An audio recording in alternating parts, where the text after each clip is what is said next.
So if you follow my channel, you would have seen me recently review a torpedo heater from Bilt Hard.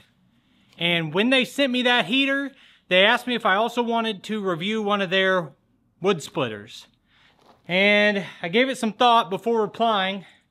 Thought, you know, I'm not looking for wood splitters. You haven't seen me out talking about wood splitters lately because I have 3 really nice splitters that are really more than I even need.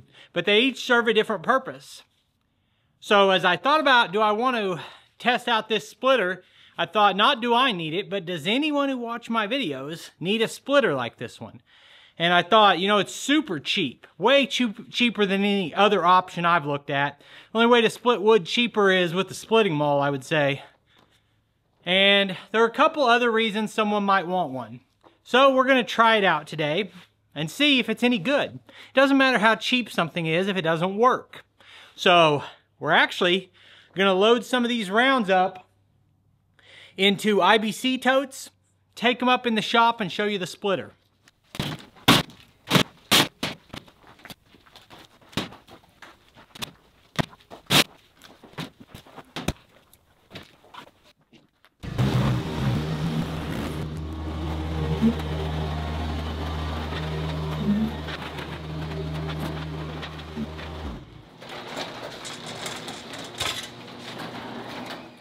So as you might notice, this is an electric log splitter.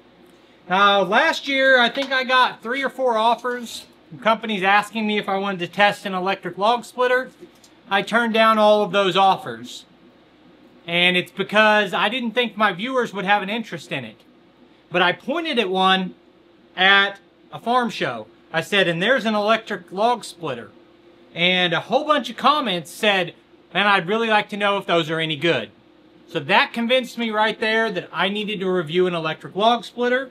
And I already had a relationship with Bilt Hard, so here we are. Now, I could think of about 5 reasons someone might want one of these splitters. But I won't know if those are true until I split wood with it.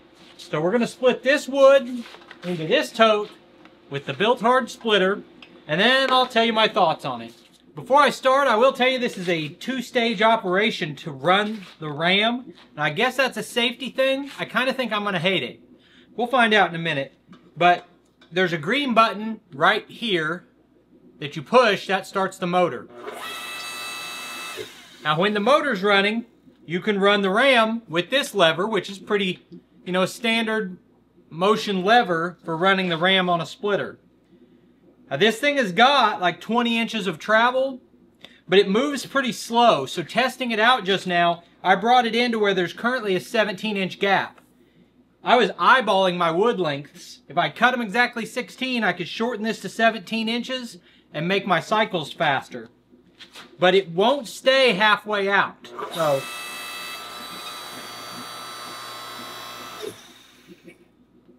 I run that out, and as long as I hold the lever or the button, it stays. If I let go, it comes back.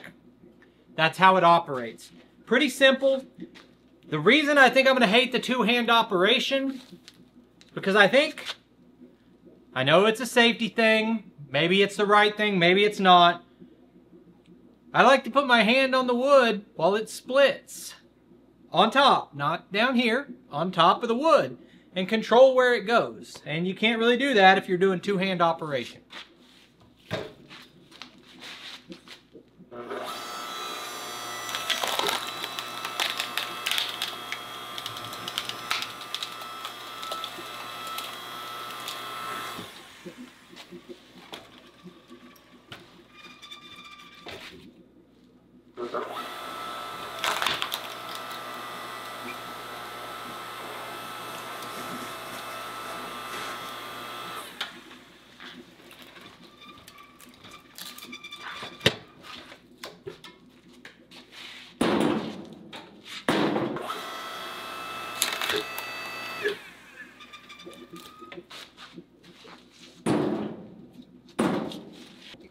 So this is walnut. It's not an ideal firewood. Does split pretty good though.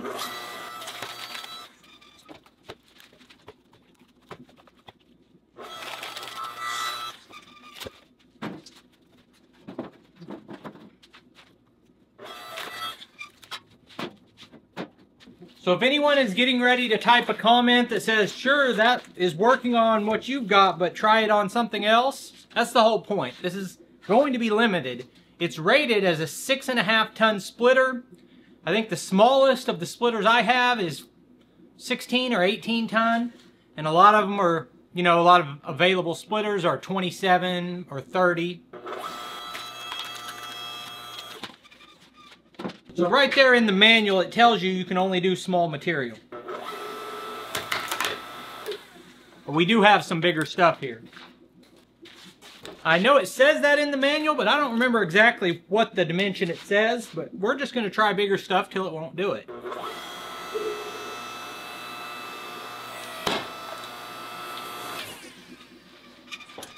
Don't you love that pop whenever it separates?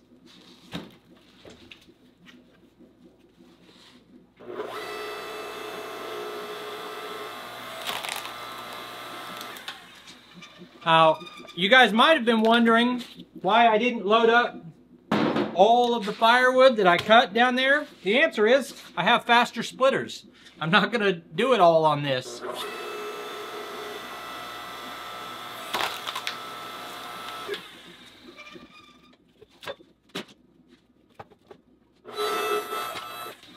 So, what is a use case for a product like this?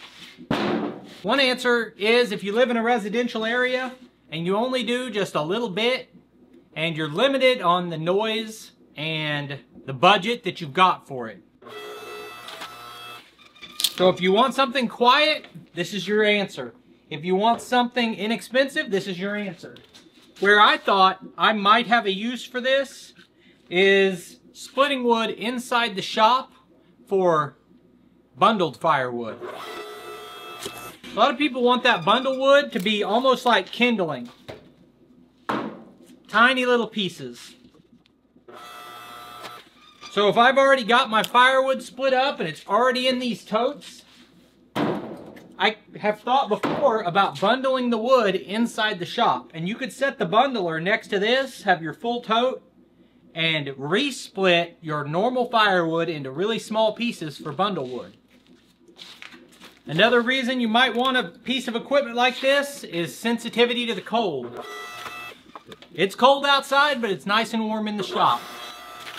Because I've got a wood stove burning behind the camera. And I guess, if you live in California, you don't have much choice but to use this type of splitter. Because my understanding is they've almost completely outlawed gasoline power equipment. I know they've got some kind of ban like that is affecting like the lawn care industry with weed eaters and stuff. I don't know about something like a log splitter.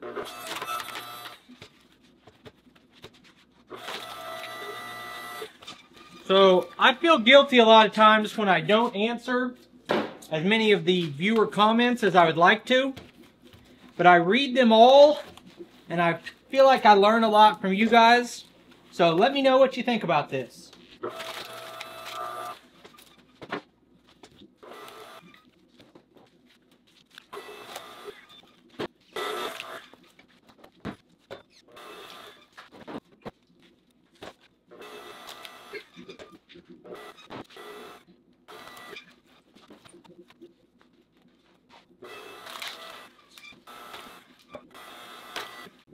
One of these baskets is 1/3 of a cord, or what we around here call a rick of firewood.